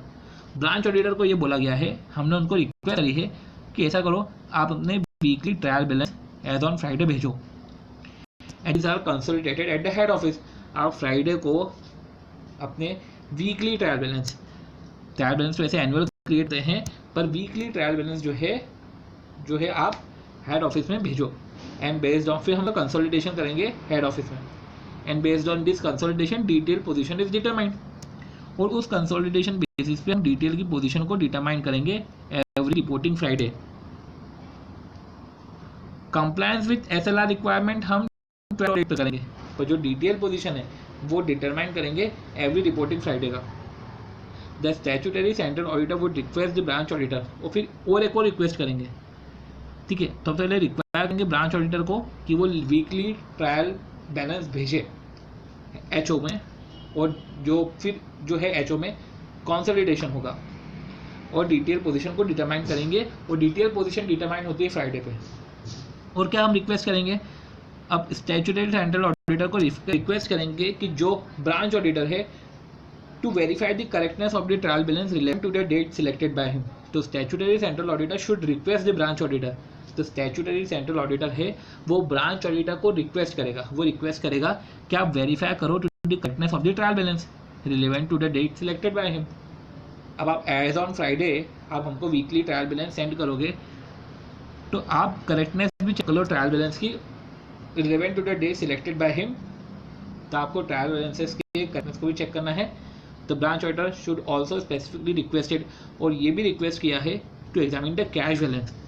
तो और कैश बैलेंस को भी एग्जामिन कर लो और सिलेक्टेड डेट्स। तो ये बोला है कि जो सिलेक्टेड डेट्स है उस पर आप जो रेलेवेंट डेट्स है सिलेक्टेड डेट्स है उस पर आप वेरिफिकेशन ऑफ करेक्टनेस करो ट्रायल बैलेंस की और कैश बैलेंस ऑफ ब्रांच की, तो उसको भी आप एक बार वेरीफाई कर लो। अब examine on a test basis, examine on test basis. Substantive checking नहीं, टेस्ट बेसिस पे। टेस्ट बेसिस पे हमको क्या एग्जामिन करना है, the consolidation regarding detail position prepare by the bank. तो examination on a test basis the consolidation regarding the detail position prepare by the bank. तो examine करना है on test basis the consolidation. तो examine करना है test basis पे। क्या test basis पे हमको एग्जामिन करना है कि consolidation regarding detail position prepare by the bank. कि कंसोलिडेशन क्या है, regarding detail position prepare by the bank with reference to the related returns received from the branches. तो जो एग्जामिन करना है on a test basis the consolidation regarding detail position prepared by the bank with reference to related returns received from branches. The auditor should examine whether the valuation of securities done by the bank is in accordance with the guidelines prescribed by the RBI. तो हमको क्या examine करना है, examine करना है on test basis. हमको test basis पे क्या एग्जामिन करना है कि जो कंसोलिडेशन है regarding detail position prepared by the bank with reference to a related return received from branches. The auditor should examine whether the valuation of securities done by a bank is in accordance with the guidelines prescribed by the RBI. तो पहला examine, दूसरा examine हमको ये है कि जो valuation of securities है वो बैंक के थ्रू डन होना चाहिए in according with the guidelines prescribe by the RBI. Test basis पे हमको ये देखना है कि कंसोलिडेशन जो हो रहा है regarding detail position prepare by the bank with reference to the related returns. तो जो ब्रांचेस है जिनके ब्रांचेस के ऑडिट नहीं हुए हैं, तो जिन ब्रांचेस के ऑडिट नहीं हुए हैं तो वो तो रिटर्न से भेजती है ना। तो सारे ब्रांचेस जिनके ऑडिट हुए उनकी रिपोर्ट, दूसरे ब्रांचेस के रिटर्न्स, तो उन बेसिस पे जो कंसोलिडेशन देखते हैं वो कंसोलिडेशन जो होता है रिगार्डिंग डिटेल पोजीशन वो देखना है कि वो प्रॉपर्ली हो रहा है कि नहीं हो रहा है, और वैल्यूएशन ऑफ सिक्योरिटीज है वो in accordance with the RBI guidelines हो रहा है कि नहीं हो रहा है। फिर while examining the computation of detail, जब हम डिटेल का कंप्यूटेशन देखते हैं, specifically examine that the following items has been excluded from the liability. तो फॉलोइंग आइटम्स जो है have been excluded from the liability. तो while examining the competition of detail, तो जब हम डिटेल का कंपटीशन करते हैं तो स्पेसिफिकली हमको एग्जामिन करना पड़ता है कि कौन कौन सी चीज़ें वो है लाइबिलिटी से एक्सक्लूडेड है। तो कौन कौन सी चीज़ें जो है लाइबिलिटी से एक्सक्लूडेड है हमको वो भी देखना पड़ता है while examining the competition of detail. तो कौन कौन सी चीज़ें जो है एक्सक्लूडेड है, जो चीज़ें नहीं आएगी, partly amount of recovery from the borrower in respect of डेप्ट consider bad and doubtful for recovery. तो part amount of recovery from the borrower in respect of डेप्ट कंसिडर बैड, जो डेप्ट है जो बैड हो चुके हैं उससे जो पार्ट अमाउंट रिकवरी मिल रही है वो excluded from the liability. Amount received in Indian currency against import bill and held in sundry deposit pending receipt of final rate। Okay तो अब ये देखो, ये बहुत ही बड़ा हो गया क्वेश्चन, अब बहुत बड़ा हुआ क्वेश्चन। तो डिटेल में उसने ये भी देख लिया है कि फॉलोइंग आइटम एक्सक्लूड होगी और फॉलोइंग आइटम इंक्लूड होगी, फॉलोइंग आइटम एक्सक्लूड होगी, राइट। तो फॉलोइंग आइटम एक्सक्लूड होगी और फॉलोइंग आइटम इंक्लूड होगी, ये भी उसने बता के रखा है। तो examine whether the consultation prepare by the bank. अच्छा ओके ठीक है। तो इसमें अपने को ऐसा लिखना है, हमको इसमें ऐसा लिखना है क्योंकि क्वेश्चन में अभी तक ऐसा तो नहीं पूछ रहे कि डिटेल कैलकुलेट करते बताओ, वो तो ये पूछ रहे हैं कि डिटेल आइटम में जो भी चीज़ें इंक्लूड है वो include as per the RBI master circular जो बोल के रखा है वो सब चीज़ें इंक्लूड होनी चाहिए, और as per the RBI master circular जो एक्सक्लूड करके रखना है वो सब चीज़ें इंक्लूड होनी चाहिए। तो इस तरीके से चीज़ें बताई गई है इंक्लूजन एक्सक्लूजन में। तो इंस्टेड ऑफ स्टडी मैट के अपन प्रैक्टिस एनाल के हर एक चीज़ को डेप्थ में जाने से इतने बड़े बड़े क्वेश्चन नहीं आते हैं, तो हम ये बोल देंगे कि ऑडिटर को ये चेक करना चाहिए कि जो deposit and time liability, demand and time liabilities है, तो उसमें वो पर्टिकुलर चीज़ें सारी इंक्लूड है जो आरबीआई का मास्टर सर्कुलर बोलता है, और जो पर्टिकुलर चीज़ें सारी एक्सक्लूड है। और examine whether the consultation bye the bank include the limited information in respect of all the branches. Examine करो कि whether the consolidation prepare by the bank include the relevant information. जो consolidation simple सी बात है, जो bank prepare करता है उसमें सारी रिलेवेंट इन्फॉर्मेशन है कि नहीं सारी ब्रांचेस की। तो सारी ब्रांचेस की रिलेवेंट इन्फॉर्मेशन को यूज करके कंसोलिडेशन प्रिपेयर करना पड़ता है। It may be noted that even though interest accrue on daily basis, interest तो डेली बेसिस पे एक्रू होता है, पर ये जो रिकॉर्ड होता है वो पीरियोडिक इंटरवल पे होता है। जो रिकॉर्ड होता है वो तो पीरियोडिक इंटरवल पे ही होता है ना। Examine whether such interest accrued but not accounted. तो जो इंटरेस्ट एक्रू हो गया है डेली बेसिस पे, पर वो पीरियड में आए हैं जिसमें हम उसको अकाउंट करें, तो interest accrued but not accounted in the books is included in the computation of detail. तो वो डिटेल के कंप्यूटेशन में वो उसको भी इंक्लूड करने का है। तो जिन इंटरेस्ट जो अकाउंट फॉर नहीं हुए हैं पर जो एक्रूड है तो उसको भी इंक्लूड करेंगे डिटेल के कंप्यूटेशन में, उसको भी इंक्लूड करेंगे डीटीएल के कंप्यूटेशन में, राइट। अब the auditor at the central level should apply the audit procedure listed above. The auditor जो है एट द सेंट्रल लेवल, तो auditor at the central level should apply the audit procedure listed above. तो जो audit procedure listed above उसको central level पे apply करना पड़ेगा। तो auditor at a central level should apply the audit procedure. तो जो ऑडिटर है सेंट्रल लेवल पे उसको ये अप्लाई करने पड़ेंगे ऑडिट प्रोसीजर जो लिस्टेड अबव है to the overall consolidation prepared for the bank as a whole, to the overall consolidation prepared for the bank as a whole. Where such report is followed, the central auditor should adequately describe the same as in report. अगर वो procedure सारी follow की है तो उसको particularly describe करना पड़ेगा report में। While reporting on compliance with SLR requirement, जब रिपोर्टिंग हो रही है on compliance with SLR requirement, the auditor should specify the number of unaudited branches. तो बाकायदा वो देखना पड़ेगा कि अनऑडिटेड ब्रांचेस कौन कौन सी है जिसके रिस्पेक्ट में उसने रिटर्न्स पे रिला करा है। और recently there has been induction of automated data flow and for CRR and SLR reporting and the auditor should develop necessary audit procedure around this. Recently introduction हुआ है ऑटोमेटेड डेटा फ्लो का for CRR and SLR reporting, कि properly CRR maintain हो रहा है कि नहीं और एसएलआर मेंटेन हो रहा है कि नहीं। तो प्रॉपरली जो सीआरआर मेंटेन हो रहा है कि नहीं हो रहा है और एसएलआर मेंटेन हो रहा है कि नहीं हो रहा है, तो ये देखना है कि हमको कि अभी ये इंट्रोडक्शन हुआ है कि recently there have been introduction of automated data flow. तो क्या ऑटोमेटेड डेटा फ्लो का इंट्रोडक्शन हुआ है?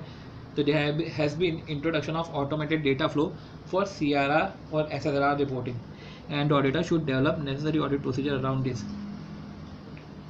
और ऑडिटर को उसके रिस्पेक्ट में नेसेसरी ऑडिट प्रोसीजर डेवलप करने पड़ेंगे अराउंड दिस। तो उस तरीके से हमने जो है इस तरीके से हमने क्वेश्चन नंबर 7 ओपन करा है, सॉरी क्वेश्चन नंबर 7 हमने करा है। तो क्वेश्चन नंबर है बहुत बड़ा, मतलब कि रेलेवेंट है बट बहुत ज़्यादा ही कॉन्टेंट है, तो उसको हम फटाफट रिवाइज कर लेते हैं। तो अपन ने क्या पढ़ा था कि रिजर्व बैंक ऑफ इंडिया बोलता है कि तुम ऐसा लो 12 आउट डेट है। अब वो जो 12 आउट डेट होती है उसमें फ्राइडे तो नहीं होना चाहिए। अब जो रिपोर्ट है वो तो टॉप मैनेजमेंट को भी जाएगी और स्टैट्यूटरी ऑडिटर को भी जाएगी। अब जो SLR रिक्वायरमेंट है वो 2 एस्पेक्ट कवर करता है। वो 2 एस्पेक्ट में कंपाइलेशन ऑफ डिटेल तुम्हारा प्रॉपर्ली होना चाहिए और लिक्विड असेट को प्रॉपर्ली मेंटेन करना चाहिए। अब कंपाइलेशन ऑफ डिटेल होता है तो कंसोलिडेशन होता है ना डिटेल का। तो ऑब्टेन एन अंडरस्टैंडिंग, हमको रिलेवेंट सर्कुलर का अंडरस्टैंडिंग लेना है और वो सारे आइटम्स को इंक्लूड करना है जो मास्टर सर्कुलर बोलता है। तो उसमें हमने इंक्लूड और वो सारी चीज़ें इंक्लूड और एक्सक्लूड करनी चाहिए जो मास्टर सर्कुलर बोलता है। फिर हम ब्रांच ऑडिटर को बोलते हैं। हम ब्रांच ऑडिटर को क्या बोलते हैं? हम ब्रांच ऑडिटर को ये बोलते हैं कि भैया तुम ऐसा करो, वीकली ट्रायल बैलेंस भेजो फ्राइडे को, जो कंसोलिडेट होंगे हेड ऑफिस में। तो based on this consolidation detail position determine होगी। तो फ्राइडे को बंदा जो है ब्रांच ऑडिटर जो है वो वीकली ट्रायल बैलेंस भेजते हैं और कंसोलिडेशन होता है। और जब कंसोलिडेशन होता है उसके बाद डिटेल पोजीशन डिटरमाइन होती है। जो डिटेल पोजीशन है वो कंसोलिडेट डिटरमाइन होती है।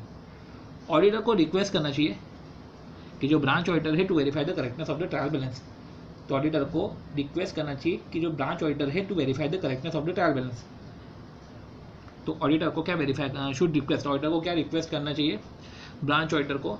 क्या देखो ऐसा है कि आप ट्रायल बैलेंस जो आप भेज रहे हो वीकली ट्रायल बैलेंस, आप उसको सिलेक्टेड डेट पे उसकी वेरीफाई कर लो उसकी करेक्टनेस को, और सिलेक्टेड डेट पे आप कैश बैलेंस भी चेक कर लो। टेस्ट बेसिस पे ये चेक कर लो कि जो कंसोलिडेशन बन रहा है regarding the detail position prepared by the bank with reference to the related returns, वो प्रॉपर्ली बन रहा है कि नहीं बन रहा है। क्योंकि आप रिटर्न्स ले रहे हो, रिपोर्ट्स ले रहे हो, उसके बेसिस पे आप जो है कंसोलिडेशन कर रहे हो, डिटेल पोजीशन डिटरमाइन कर रहे हो, चेक कर लो कि वो तरीके से हो रहा है कि नहीं हो रहा है। और प्लीज़ उसके बाद हम ये देख लो कि जो verification of valuation of securities है वो भी प्रॉपर्ली हो रही है कि नहीं हो रही है, और डिटेल में कुछ चीज़ें इंक्लूड है और कुछ चीज़ें एक्सक्लूड हो जाती है। फिर हमने ये देखा कि जब कंसोलिडेशन होता है, कंसोलिडेशन प्रिपेयर होता है, तो सारे इन्फॉर्मेशन जो है ऑल द ब्रांचेस की ली जाती है। It may be noted that even though interest accrue on a daily basis, पर जो अकाउंटेड फॉर नहीं है वो भी इंक्लूड करेंगे in the computation of detail. The auditor of central level should apply the audit procedure listed above. तो auditor जो है सेंट्रल लेवल पे, तो जो ऑडिटर है सेंट्रल लेवल पे, तो जो ऑडिटर है सेंट्रल लेवल पे should apply audit procedure listed about to the overall consolidation prepare for the bank as the whole. तो जो सेंट्रल लेवल का जो ऑडिटर है उसको अप्लाई करना पड़ता है audit procedure listed about to the overall consolidation. तो जो ऑडिटर है, जो सेंट्रल लेवल पे ऑडिटर है at the central level, should apply the audit procedure listed about. तो उसको ऑडिट प्रोसीजर है जो लिस्टेड अबाउ है उसको अप्लाई करना पड़ता है to the bank as a whole. उसको बाकायदा सेंट्रल ऑडिटर को वो डिस्क्राइब भी करना पड़ता है रिपोर्ट में, while reporting on the compliance with SLR requirement. अब जब वो रिपोर्ट करता है कंप्लायंस विद SLR रिक्वायरमेंट, तो उसको ये सब चीज़ें चेक करनी पड़ती है कि ऑडिटेड ब्रांचेस कितने हैं, अनऑडिटेड ब्रांचेस कितने हैं, और अनऑडिटेड ब्रांचेस के रिस्पेक्ट में उसको बताना भी पड़ता है। अब रिसेंटली कुछ इंट्रोडक्शन हुआ है ऑटोमेटेड डेटा फ्लो का for CRR and SLR reporting. An auditor should develop necessary audit procedure around this. Auditor को उसके रिस्पेक्ट में नेसेसरी ऑडिट प्रोसीजर डेवलप करने पड़ेंगे। तो इस तरीके से हमने जो फुल फ्लैश क्वेश्चन 7 है, क्वेश्चन 7 भी ख़त्म होता है। और फिर आता है short note on principal enactment governing audit. तो अब जब आप बैंक ऑडिट कर रहे हो तो बैंक ऑडिट में कुछ प्रिंसिपल इनएक्टमेंट है। तो प्रिंसिपल इनएक्टमेंट के बारे में बात करी है कि बैंक ऑडिट जो आप करते हो तो आपको ये क्या क्या प्रिंसिपल इनएक्टमेंट आपको करने पड़ते हैं फॉलो। तो जो प्रिंसिपल इनएक्टमेंट है, ठीक है, तो प्रिंसिपल इनएक्टमेंट में क्या क्या बोल के रखा है, तो उसको इतने सारे जो प्रिंसिपल इनएक्टमेंट है जो 12 है, वो जो 12 प्रिंसिपल इनएक्टमेंट है, 12 प्रिंसिपल इनएक्टमेंट को आइडेंटिफाई करके रखा है। सबसे पहले हमने पहले जो 5 लेके रखे वो कॉमन है, जैसे कि बैंकिंग रेगुलेशन एक्ट, एक तो बैंकिंग रेगुलेशन एक्ट हो गया, फिर दूसरा क्या हो गया रिजर्व बैंक ऑफ इंडिया 1934। अब ये इधर दे के रखा है कि नहीं दे के रखा है, ये इधर नहीं दे के रखा। तो बैंकिंग रेगुलेशन एक्ट हमको फॉलो करना है। RBI का एक्ट जो है, ओके, RBI का एक्ट है 1934, आपको इधर फॉलो करना है। तो वो जो बहुत कॉमन है, तो बैंकिंग रेगुलेशन है, RBI का एक्ट फॉलो करना है। रीजनल रूरल बैंक आपको फॉलो जो है वो देखना है, ठीक है। तो there is an elaborate legal framework functioning of bank. अब जो बैंक के जो फंक्शन है उसमें बहुत सारे लीगल फ्रेमवर्क आ जाते हैं। तो जो प्रिंसिपल इनेक्टमेंट है जो गवर्न करते हैं functions of various types of bank, तो जो फंक्शंस को गवर्न करते हैं वो प्रिंसिपल इनेक्टमेंट ये है: banking regulation act, reserve bank of India, regional rural bank, banking company. तो बैंकिंग कंपनी आ गई, दो बैंकिंग कंपनी आ गई, acquisition and transfer of undertaking. तो वो acquisition and transfer of undertaking है, ये भी acquisition and transfer of undertaking है। तो 1970 और 1980 तो acquisition and transfer of undertaking है। फिर कंपनीज एक्ट 2013, तो जो कंपनीज एक्ट है वो 2013 वो इधर कवर है। तो 5 चीज़ें इधर कवर है। फिर 2 SBI की आती है, SBI 1955 और SBI सब्सिडियरी बैंक 1959, ये 2 आती है। फिर आ गया IT एक्ट, पमला, सरफाइजी, 3 चीज़ें ऐसे आ गई, IT एक्ट, पमला, सरफाइजी और कोऑपरेटिव सोसाइटी एक्ट। अभी कोऑपरेटिव सोसाइटी एक्ट इधर दिया हुआ है कि नहीं है? नहीं है, तो ठीक है, तो कोऑपरेटिव सोसाइटी एक्ट भी कवर होती है वैसे। तो IT एक्ट, पमला, सरफाइजी और कोऑपरेटिव सोसाइटी एक्ट। और फिर अदर्स, कुछ अदर्स कौन सी है? कुछ अदर्स ये है credit information companies regulation act. तो जो credit information companies regulation act है और payment and settlement system act है।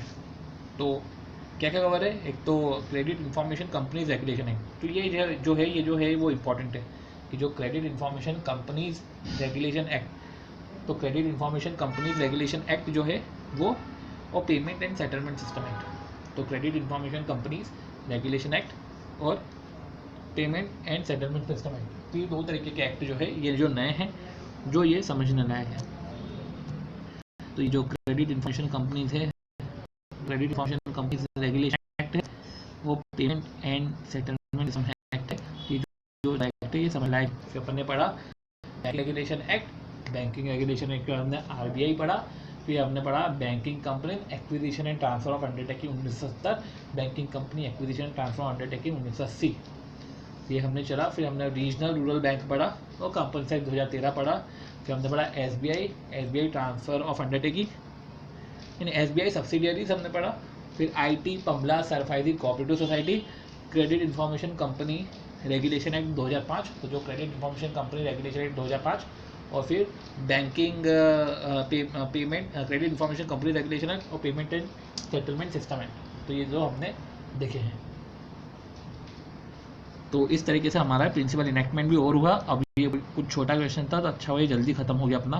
फिर beside the exception of general rule, ये अच्छा क्वेश्चन है कि what are the exception to the general rule of treating advances as NPA। अब देखो एडवांसेस जो होते हैं जब NPA हो जाते हैं तो चलो हमको तो पता है कि भैया जो है कैश बेसिस पे रिकॉर्ड किया जाता है, फीस और कमीशन है। तो फीस और कमीशन के रिस्पेक्ट में देखें तो फीस और कमीशन के रिस्पेक्ट में तो देखते हैं तो फिर वो अपोर्शन हो जाते हैं, वो रीशेड्यूलमेंट क्रेडिट के जो ओवर द पीरियड है वो ओवर द पीरियड उस पर वो डेफर हो जाता है।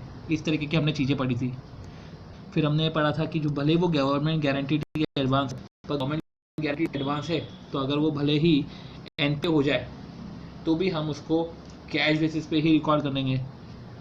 तो जो उनकी इनकम है उसको कैश बेसिस पे ही रिकॉर्ड करेंगे। तो हमने इस तरीके की चीज़ पढ़ी थी। पर ठीक है, हमने पढ़ा था कि जो NPA है, भले वो अकाउंट से NPA है, पर अगर वो अगेंस्ट टर्म डिपॉजिट है, सेविंग सर्टिफिकेट, विकास पत्र, LIC के अगेंस्ट है, तो जो है अगर एडिक्वेट मार्जिन है तो हम उसे जो है एक्चुअल बेसिस पे रिकॉर्ड करेंगे। हमने ऐसी चीज़ पढ़ी थी। अब ये हमने पढ़ा था जनरल रूल। अब हम पढ़ रहे हैं exceptions to the general rule of treating advances as NPA। तो what are the exceptions to the general rule, तो जो जनरल रूल के एक्सेप्शंस क्या है तो हमको ये पढ़ने हैं। अब एक्सेप्शंस, तो RBI has laid down norms for classification of asset provisioning norms. तो इनकम रिकॉग्निशन, प्रूडेंशियल नॉर्म्स बोलते हैं ना यार, सिंपल सी बात है, प्रूडेंशियल नॉर्म्स है इनकम रिकॉग्निशन, और इनकम रिकॉग्निशन है, और उसके बाद असेट क्लासिफिकेशन है, और प्रोविजनिंग नॉर्म्स है।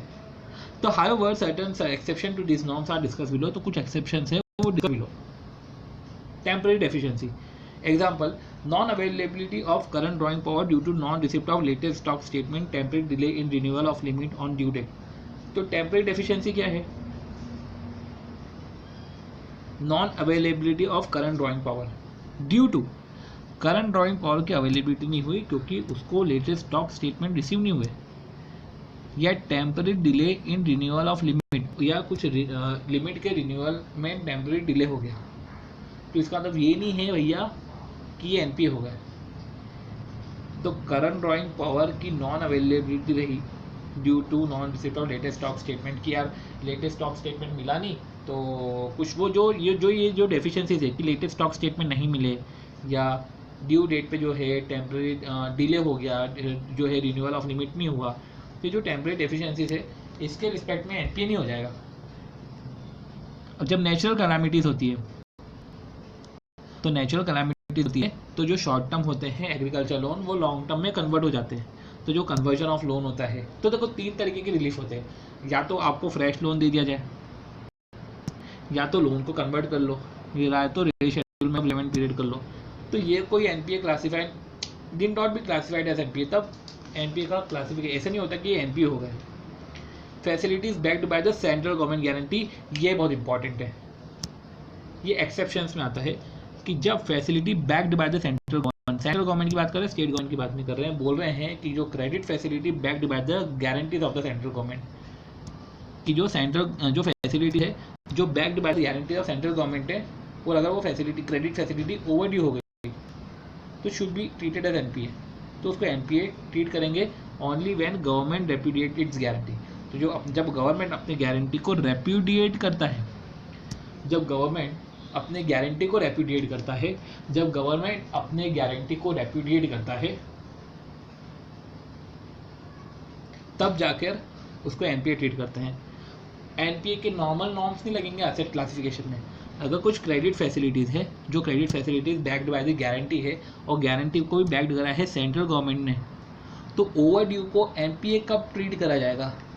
तो ओवरड्यू को एनपीए तभी ट्रीट करा जाएगा जब government repudiate its guarantee when invoked. This exemption is only for the purpose of asset classification and provision and not for the purpose of recognition of income. Income की recognition तो cash basis पे ही होगी, पर इसके asset classification में इसको NPA नहीं माना जाएगा, और प्रोविजनिंग उसके हिसाब से नहीं होगी। प्रोविजनिंग तभी होगी जब जो सेंट्रल गवर्नमेंट है वो अपनी गवर्नमेंट जो है रेप्यूडिएट करता है गारंटी। तो जो सेंट्रल गवर्नमेंट है जो अपनी गारंटी को रेप्यूडिएट करता है, जब वो इन्वोक होती है, तो government repudiate its guarantee, government अपनी गारंटी रेप्यूडिएट करेगा जब उस गारंटी को इन्वोक करा जाएगा। तो जब उस गारंटी को इन्वोक करा और गारंटी को रेप्यूडिएट कर दिया सेंट्रल गवर्नमेंट ने, तो तब उसको एनपीए मान लो। तो ये तब होता है जब credit facilities backed by the central government हो। पर अगर credit facility backed by the state government है, जब credit facility backed by the state government है, तो उस केस में क्या होगा? जो credit facility backed by the state government है, तो उस केस में क्या होगा? उस केस में ये होगा कि जो असेट क्लासिफिकेशन है, वो असेट क्लासिफिकेशन भी एनपीए के नॉर्म्स के हिसाब से रहेगा, और इनकम रिकॉग्निशन तो एनपीए नॉर्म्स के हिसाब से है ही है। तो हमने पढ़ा टेम्पररी डेफिशिएंसी से एनपीए नहीं हो जाता है, नेचुरल कैलामिटी से जो रिलीफ मेजर मिलते हैं उससे एनपीए नहीं हो जाता है, और सेंट्रल गवर्नमेंट की गारंटी रहती है तो नॉर्मल प्रोविजन एनपीए के नहीं लगते हैं, और advances to on lending arrangement are also exempted under this category. तो जो एडवांसेस है टू ऑन लैंडिंग अरेंजमेंट वो भी एग्जेम्प्टेड है अंडर दिस कैटेगरी।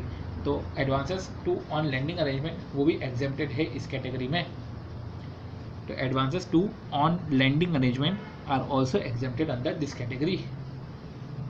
अब write short note on vostro and nostro account. Important ये भी कि जो बैंक ऑफ फॉरेन करेंसी, तो banks maintain stock of foreign currency in the form of bank account.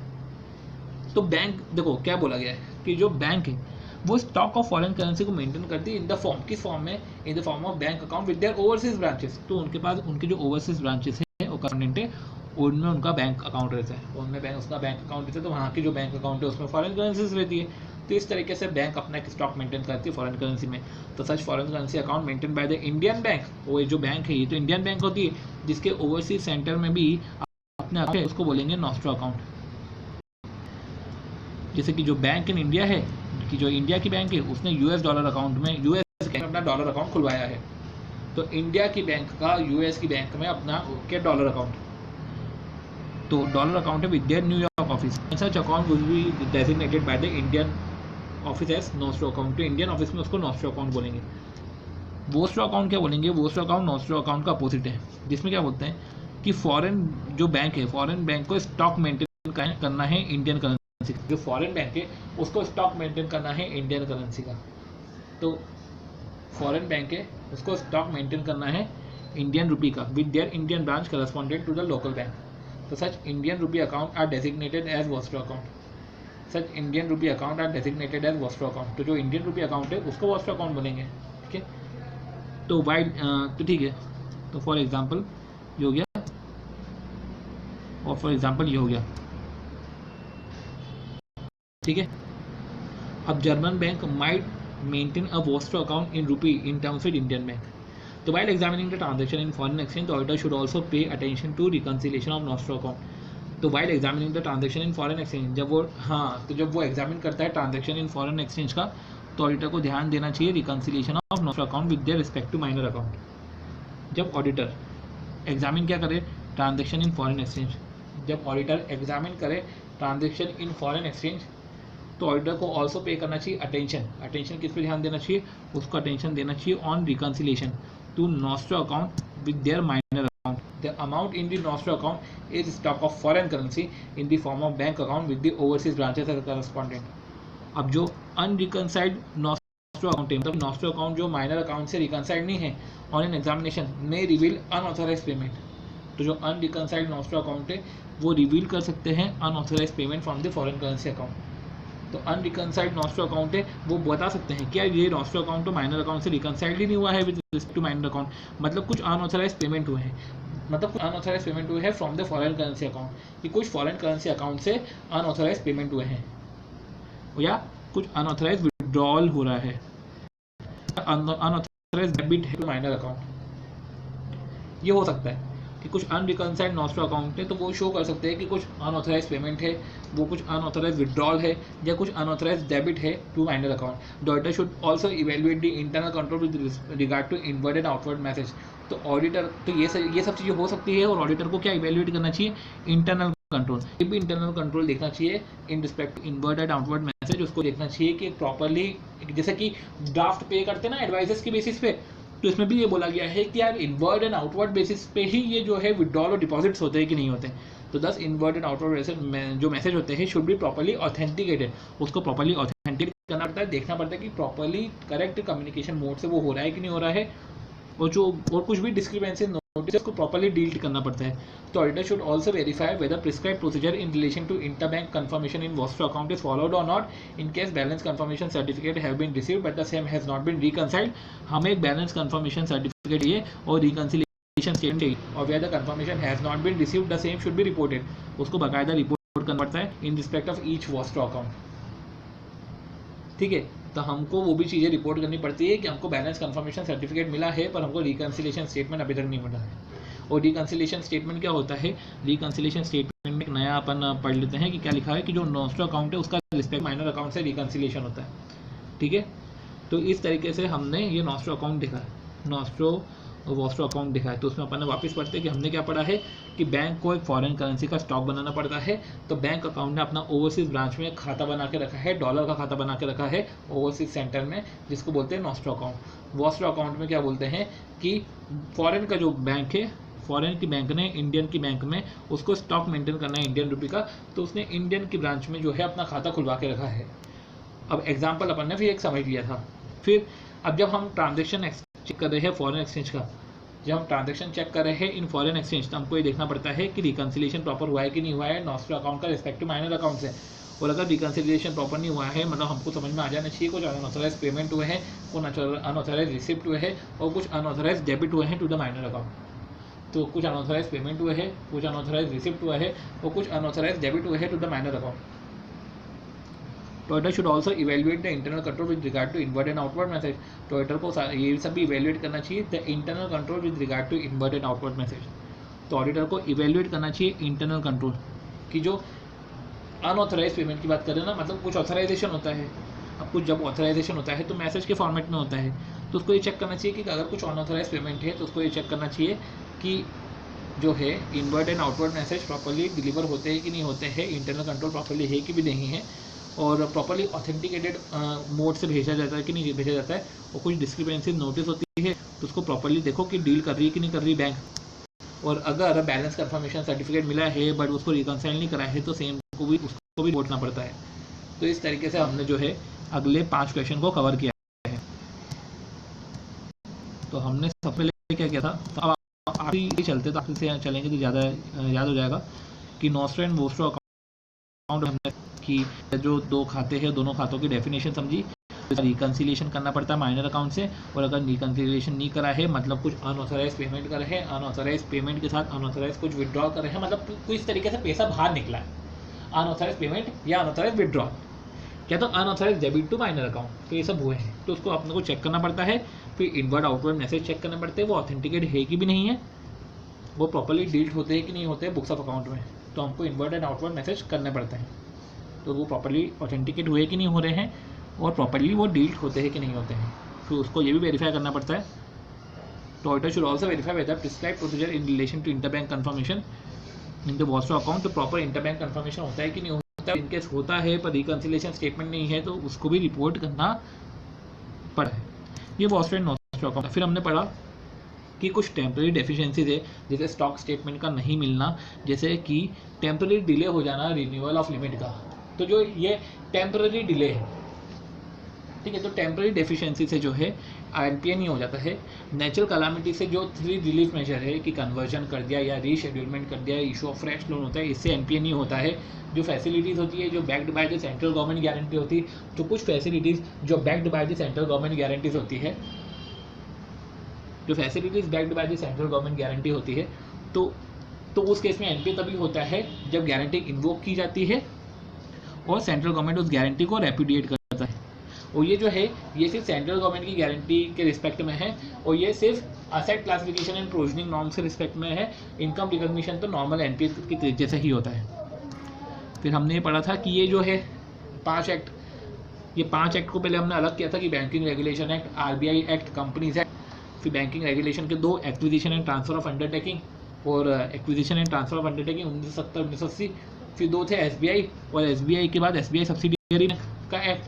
फिर जो थे आईटी, पमला, सरफाइजी और कोऑपरेटिव सोसाइटी एक्ट। फिर हमने पढ़ा 2 इंपॉर्टेंट थे, credit information companies regulation act और payment and settlement system act. इस तरीके से हमने 2 चीज़ें पढ़ी थी।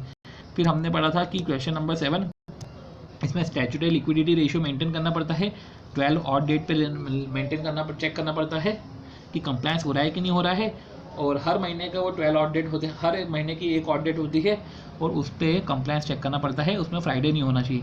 और जो रिपोर्ट आती है वो बाकायदा जो रिपोर्ट आती है वो रिपोर्ट मैनेजमेंट को और आरबीआई को जाती है। अब उसको report of statutory auditor in respect of compliance, कि कंप्लायंस हुआ है कि नहीं हुआ है। कंप्लायंस कब चेक करा जाता है, 12 ऑड डेट्स पे चेक किया जाता है, तो फ्राइडे नहीं होना चाहिए। तो उसमें दैट कवर 2 एस्पेक्ट, उसमें 2 एस्पेक्ट कवर होना चाहिए। तो कौन से 2 एस्पेक्ट कवर होते हैं, एक तो डिटेल का कंपोजिशन प्रॉपर्ली हुआ है कि नहीं हुआ है, और लिक्विड एसेट प्रॉपर्ली मेंटेन होते हैं कि नहीं होते हैं, बैंक के पास लिक्विड एसेट है कि भी नहीं है। ऐसा तो नहीं कि सारे एसेट में बहुत मेहनत करनी पड़ती है लिक्विडिटी के लिए, तो बैंक के पास प्रॉपर्ली लिक्विड एसेट है कि नहीं है। तो audit approach and procedure, obtain an understanding of the relevant circular of the RBI. तो जो ऑडिटर है, ऑडिटर को ये करना पड़ेगा कि उसको आरबीआई का फॉलोइंग सर्कुलर का रेलेवेंस चाहिए, रेलेवेंट सर्कुलर की अंडरस्टैंडिंग होनी चाहिए, और फिर चेक करना चाहिए कि जो डिटेल है उसका कंपोजिशन प्रॉपर्ली हुआ है कि नहीं हुआ है। ब्रांच ऑडिटर से बाकायदा वीकली ट्रायल बैलेंस लेने चाहिए फ्राइडे को, और वो हेड ऑफिस में कंसल्टेशन होता है, उसके हिसाब से तो डिटेल का प्रिपरेशन होता है, और डिटेल के प्रिपरेशन के लिए भी उसको रेलेवेंट सर्कुलर की जानकारी होना चाहिए। अब जो डिटेल पोजीशन जो हर एक फ्राइडे पे डिटरमाइन होता है, तो स्टैट्यूटरी सेंट्रल ऑडिटर रिक्वेस्ट करेगा ब्रांच ऑडिटर को, तो statutory auditor central auditor request करेगा कि जो ब्रांच ऑडिटर है वो वेरीफाई करे correctness of the trial balance.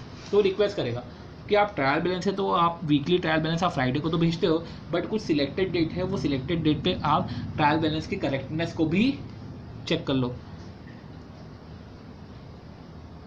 और ब्रांच ऑडिटर जो है वो रिक्वेस्ट करेगा कि जो सिलेक्टेड डेट्स है वो सिलेक्टेड डेट पे आप कैश बैलेंस को भी चेक कर लो। सिलेक्टेड डेट पे आप ट्रायल बैलेंस को भी चेक कर लो, ट्रायल बैलेंस की करेक्टनेस को भी चेक कर लो, सिलेक्टेड डेट पे आप कैश बैलेंस को भी चेक कर लो। फिर वो बोला जाता है कि examine on the test basis, examine on a test basis the consolidation regarding detail position. तो हमको जो कंसोलिडेशन है रिगार्डिंग द डिटेल पोजीशन, जो डिटेल के पोजीशन के रिस्पेक्ट में जो कंसोलिडेशन किया जाता है, वो कंसोलिडेशन प्रॉपर हो रहा है कि नहीं हो रहा है, क्योंकि हमको ब्रांच से हम वीकली ट्रायल बैलेंस लेते हैं, रिपोर्ट्स लेते हैं और रिटर्न्स लेते हैं, तो एडिक्वेटली रिटर्न्स लिए जा रहे हैं कि नहीं ले जा रहे हैं। और फिर हमने पढ़ा था मेंटेनेंस ऑफ लिक्विड एसेट, तो प्रॉपरली हमने देखा कि फिर वैल्यूएशन ऑफ सिक्योरिटीज जो है वो प्रॉपरली हो रही है कि नहीं हो रही है as per the guidelines prescribed by RBI. फिर डिटेल में कुछ इंक्लूजन्स है और कुछ एक्सक्लूजन्स है, ठीक है, तो कुछ इंक्लूजन है कुछ एक्सक्लूजन की बात हमने करके रखी है। फिर एग्जामिन करना पड़ता है कि जो कंसोलिडेशन है उसमें ब्रांचेस की सारी इंफॉर्मेशन ली है कि नहीं ली है, ठीक है। It may be noted that even though interest accrue on a daily basis, भले इंटरेस्ट एक्रू होता है डेली बेसिस, ऊपर रिकॉर्ड फॉर नहीं होता है, तो हमको ये चेक करना पड़ता है कि इंटरेस्ट जो एक्रू होता है ऑन डेली बेसिस बट वो रिकॉर्ड फॉर नहीं होते हैं। इंटरेस्ट एक्रू होता है डेली बेसिस बट वो रिकॉर्ड फॉर नहीं हुए पीरियोडिक इंटरवल में, तो हमको ये देखना पड़ता है कि वो भी इंक्लूड करना चाहिए इन कंप्यूटेशन ऑफ डिटेल। फिर हमने पढ़ा कि auditor at the central level should apply the audit procedure listed above. जो ऑडिटर है at central level, the auditor at central level should apply the audit procedure listed above. तो auditor जो है वो सेंट्रल लेवल पे जो auditor है उसको ऑडिट प्रोसीजर जो लिस्टेड अबव है, अगर उसने फॉलो करा है तो एडिक्वेटली डिस्क्राइब करे सेम इन द रिपोर्ट, तो उसको रिपोर्ट में सेम उसको जो है रिपोर्ट करना पड़ता है। तो वाइल रिपोर्टिंग और कंप्लायंस विद एसएलआर रिक्वायरमेंट, तो जो अनऑडिटेड ब्रांचेस हैं तो specify the while reporting the compliance with the SLR requirement, तो ऑडिटर को स्पेसिफाई करना चाहिए वो अनऑडिटेड ब्रांचेस जिसके रिस्पेक्ट में उसने रिटर्न पर रिलाई करा है। अब बेसिकली अब तो ऑटोमेटेड डेटा फ्लो आ चुका है for the CRR and SLR reporting, तो ऑडिटर को उसके रिस्पेक्ट में भी ऑडिट प्रोसीजर डेवलप करनी पड़ती है और चेक करना पड़ता है कि जो ऑटोमेटेड डेटा फ्लो है वो प्रॉपर्ली हो रहा है कि नहीं हो रहा है, वो प्रॉपर्ली फंक्शन कर रहा है कि नहीं कर रहा है। फिर हम 7th क्वेश्चन पढ़ा था, फिर हमने इस तरीके से 6th क्वेश्चन पढ़ा था कि जो कॉन्करेंट ऑडिट है वो कॉन्करेंट ऑडिट जो है वो कंटेम्पोरेनियस है with the occurrence of transaction, कि जैसे ही ट्रांजैक्शन हो तो कॉन्करेंट ऑडिट हो जाए, इंडिपेंडेंट पर्सन के थ्रू होता है जिसमें सब्सटेंटिव चेकिंग होती है और 2 ऑब्जेक्टिव रहते हैं कि इंटरनल जो कंट्रोल है वो प्रॉपर हो और इंटरनल अकाउंटिंग फंक्शन प्रॉपर हो, इंटरनल अकाउंटिंग फंक्शन प्रॉपर हो और इफेक्टिव कंट्रोल हो, और एक विजिलेंस क्रिएट होता है, और जिससे एक सीरियस एरर और जो फ्रॉडलेंट मैनिपुलेशन है, एक सीरियस एरर और जो फ्रॉडलेंट मैनिपुलेशन है वो सीरियस एरर और फ्रॉडलेंट मैनिपुलेशन जो है वो हट जाते हैं। तो सीरियस एरर और फ्रॉडलेंट मैनिपुलेशन कम हो जाते हैं, हमको एक चेक मिल जाता है, ठीक है, हमको समझ में आ जाता है इंसिडेंस ऑफ सीरियस एरर और फ्रॉडलेंट मैनिपुलेशन, और वैसे कुछ हद तक ये प्रिक्लूड हो जाते हैं। कॉन्करेंट ऑडिटर उसके डिसीजन के पे सिट नहीं करता है, जज नहीं करता उनके डिसीजन को, पर वो ये चेक करता है कि जो डिसीजंस है वो पॉलिसी पैरामीटर्स के अंदर है जो एचओ ने बनाए हैं, या जो आरबीआई ने जो पॉलिसी प्रिस्क्रिप्शन करी है, आरबीआई ने जो इंस्ट्रक्शन दिए हैं उसके हिसाब से ही वो डिसीजन हो, और that are in within the delegated authority, और जितनी अथॉरिटी उनको डेलीगेटेड है उस अथॉरिटी के हिसाब से ही वो डिसीजंस हो। अब in the very large branches, अब जब लार्ज ब्रांचेस होते हैं तो लार्ज ब्रांचेस के डिफरेंट डिवीजन डिफरेंट एक्टिविटीज़ करते हैं। जो कॉन्करेंट ऑडिट हेल्प करता है, तो लार्ज ऑडिट में जो है लार्ज ब्रांचेस में डिफरेंट डिवीजन डिफरेंट एक्टिविटीज़ कर रहे हैं तो उन डिविजन्स को चेक करना पड़ता है, तो कॉन्करेंट ऑडिट एक तरीके से इंचार्ज हो जाता है उन डिफरेंट डिविजन्स का with the laid down parameters and procedure, with the laid down parameters and procedure check करना पड़ता है कि जो डिफरेंट डिवीजन डिफरेंट एक्टिविटीज़ कर रहे हैं वो लेड डाउन पैरामीटर और प्रोसीजर के अकॉर्डिंग कर रहे हैं कि नहीं कर रहे हैं। फिर हमने ये पढ़ा था कि कॉन्करेंट ऑडिट में कवर क्या क्या है, तो कॉन्करेंट ऑडिट में क्या क्या कवर है, कॉन्करेंट ऑडिट में ये कवर है कि जो डिपार्टमेंट और डिवीजन है जो ट्रेजरी फंक्शंस को भी देखते हैं उसका प्रॉपर्ली ऑडिट हो रहा है कि नहीं हो रहा है।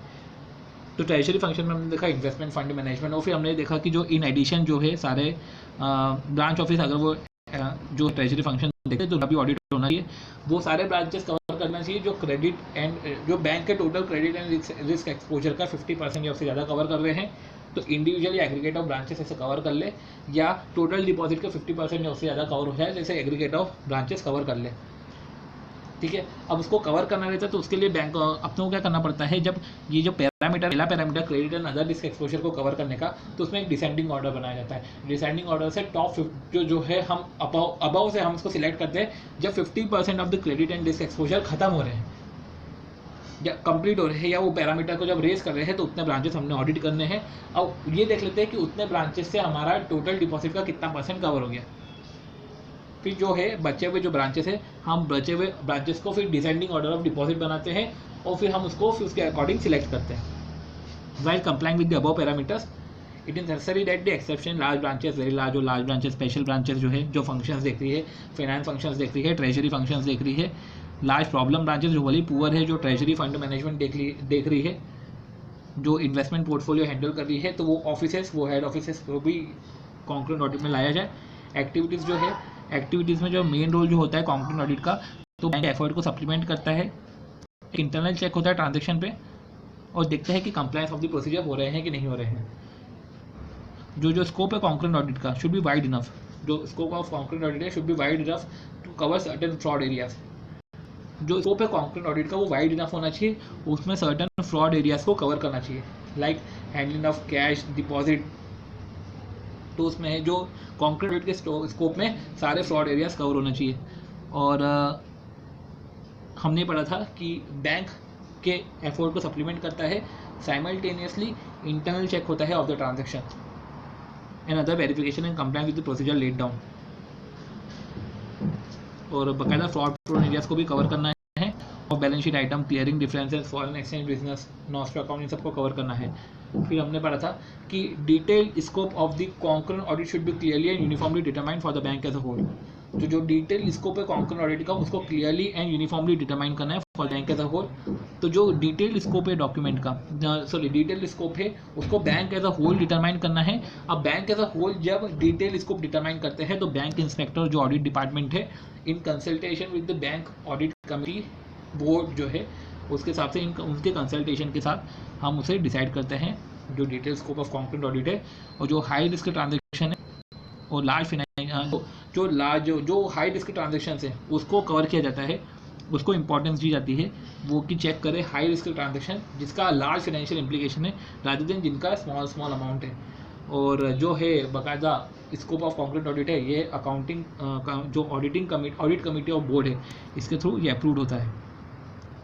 तो हमने ये पढ़ा था हमने कॉन्करेंट ऑडिट सिस्टम। फिर हमने कंटिंजेंट लायबिलिटी के रिस्पेक्ट में पढ़ी सी चीज़ें,